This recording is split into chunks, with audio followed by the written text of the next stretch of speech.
I'm sorry, I'm not trying to pry or anything. I'm just trying to, get us on the same page and understand the story better so that I can help, which is, I think that's why I'm here. Welcome to MsMojo, and today we're counting down our picks for the top 10 differences between Daisy Jones and the Sixth book and series. We can't be the five. What? There's the Dave Clark five. There's the Jackson five. Everybody's the five. I like the six. Sure as hell better than Hercules. For this list, we'll be looking at the moments and characters that were altered when this New York Times bestseller was adapted for TV.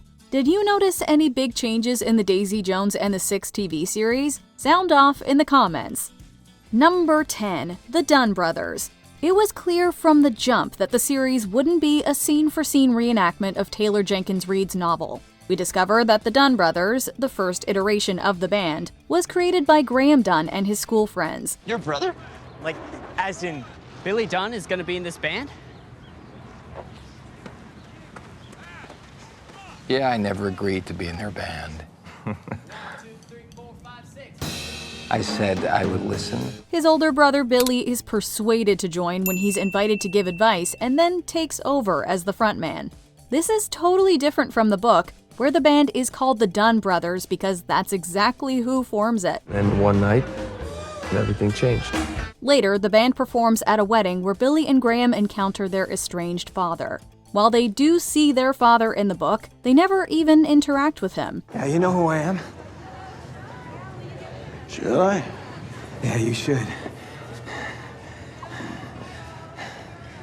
Well, then of course I do. Intentional or not, the band's formation changes the sequence of events for the rest of the series. Number 9. Teddy Price. In only the first 3 episodes, Teddy Price establishes himself as an essential player in the band's rise to fame. However, in the book, it isn't Teddy but Rod Reyes who takes on this role in the band's early days. You seem like nice people. And if you're the band I'm thinking of, your set was kind of tight. So what I'm going to do is, I'll make a call, one call. While Teddy does become important to the story later on, Rod helps the band get gigs and establish themselves in the industry. Instead of chasing Teddy down in a grocery store, the band actually meets him when he discovers them at a music venue. If I were you and some kid came up to me in the market and asked me to listen to his band, I'd say thanks, but no thanks, just like you are. But I'd be making a big mistake. Meanwhile, Book Daisy is in a negative working relationship with a manager called Hank. In the TV series, these roles are amalgamated and taken on by Teddy, who becomes a manager, advocate, and mentor to the band members, particularly Billy and Daisy. I don't even know why we're doing this. It's not a duet. Hi. Daisy Jones. Billy Dunn.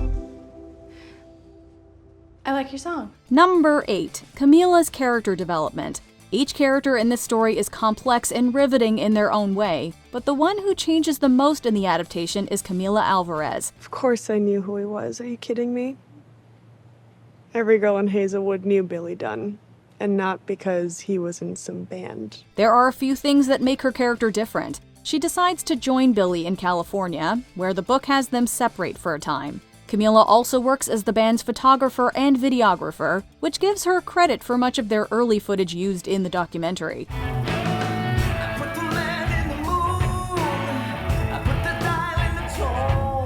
Overall, her character is given a new agency and a voice that allows us to dive deeper into her story. According to her actress Camila Morone, Camila is no longer just an extension of Billy, but a compelling character of her own. Do you think that I moved here for you? Because I didn't. I moved here with you, Billy. Number 7. Billy's downfall. Billy's substance use disorder is one of the primary themes of this story, and the band's tour is a pivotal moment for the characters. While the book allows every character to give their point of view, the show especially hones in on Camila's perspective. I know I was supposed to call yesterday. I couldn't get to a phone. Baby, you did call me. Don't you remember? Did I? Yeah. I'm so sorry. Not only do we hear from her, but there are flashback segments that focus on her too. We see her navigating pregnancy alone, waiting by the phone, and worst of all, discovering Billy in a compromising position.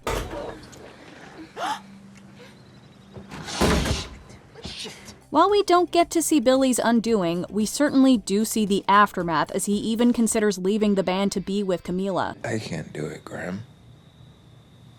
You can't do what? I mean, I'm out. I'm done. This unravels everything we think we know about the characters, and time will only tell how it will impact the story. Number 6. Honeycomb. If there's one song in the Six's catalog that is most pivotal to the plot, it's Look at Us Now, Honeycomb. I know it's a new direction, but it's, You're telling me that's not a good song? It's a good song. Written after his rehabilitation, it symbolizes an idealized future that Billy promised his wife Camila. The song takes on a new life when Daisy's brought in and it's turned into a duet.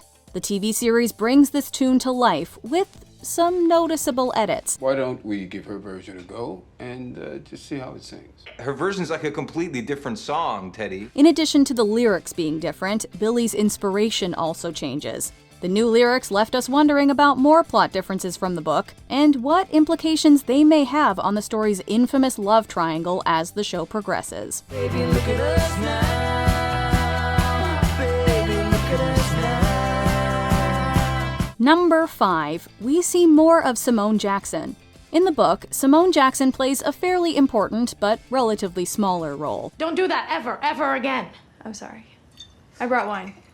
The least you could do. Much of her identity is wrapped up in Daisy's story. She appears only when Daisy's in need of support, but rarely do we hear anything about her own journey. The TV show aims to fix this by creating a storyline for Simone that's separate from Daisy's or the band's. So what's your sound? Still kind of figuring that out? We see her navigate not only her burgeoning musical career, but also her sexuality. Her story runs parallel but not enmeshed with Daisy's. And honestly, this is one change that we are extremely grateful for in the show. It's a powerful thing when someone comes along and just sees right through you. Number 4. Where's Pete? Fans of the original book may have noticed one glaring absence when it came to the Amazon Prime Video adaptation. I don't even know where to begin.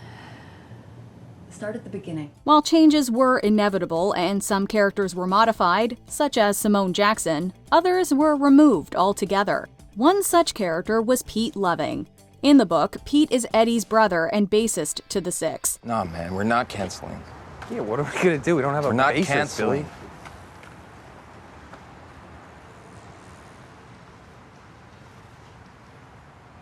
Eddie, you switch over to bass.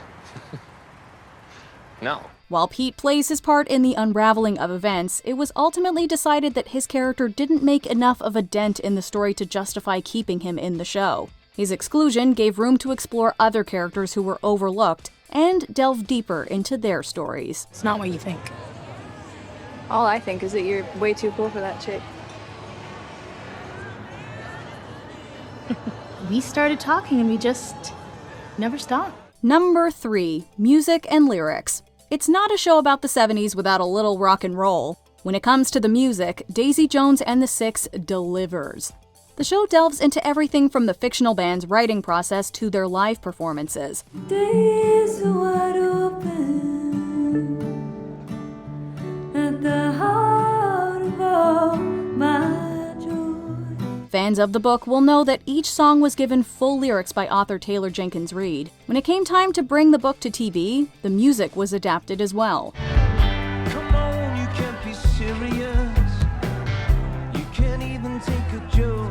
This process wasn't without a handful of changes, though. While some fans were disappointed by the more significant alterations, there's no denying that the soundtrack packs a heavy punch.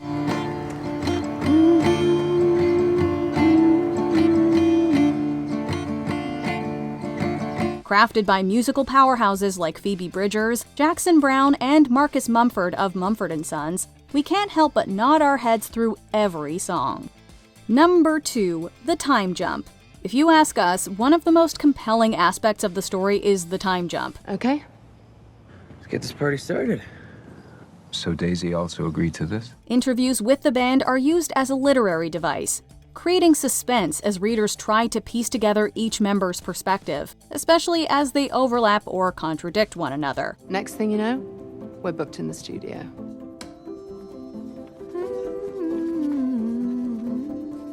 Teddy thought a female vocalist might give us some edge. Someone new that he was working with. While this was executed very well in the show, there was one detail that left fans scratching their heads. In the book, the characters are interviewed 40 years after their final concert. However, in the adaptation, this time jump is shortened to 20 years. And miraculously, they have hardly aged a day. Then don't ask for my opinion if you don't want it. Love you, I'm gonna get ready for the party tonight. Look, you gotta have an ego to be a rock star. Right? It's what makes them good. Ah, Hollywood. Before we unveil our top pick, here are a few honorable mentions. Billy and Camila's meet cute. The pair's romance begins in a laundromat instead of a bar. Oh, God. What? No, it's some people know me, that's all. And I saw you looking over, do you know what? Never mind. Dentistry school. Instead of dying in Vietnam, Chuck leaves the band to be a dentist. So what, you're gonna be a dentist now? I don't know. I guess so. Chuck, come on. All right, please don't do this. All right, not now. Karen gets the Hollywood treatment. The tomboyish Karen becomes glamorous and British. First impressions. Not great. Daisy Jones who? Daisy's mom casually drops her real name, Margaret. You're a pretty girl, Margaret.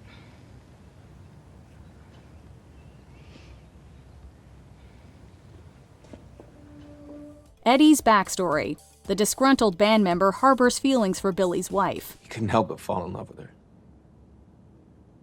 Even then. And then she met Billy.